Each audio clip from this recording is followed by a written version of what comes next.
Dito na ako sa C15. So, concierge C. Kaya ang aking next flight sa F. Somebody told me to take the turn ko lang para makita niyo. Ganda eh. Somebody told me to take the tram. So, we will try the tram.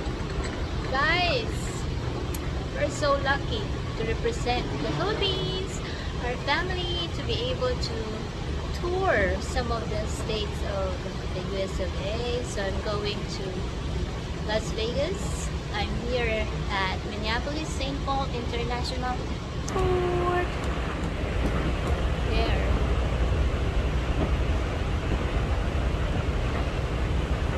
Oh, sasakay ako ng tram. Yung train, papunta dun sa mas malayong part ng airport. Kasi nga international airport, yung madaming sakay. Ang layo na ng lakad ko.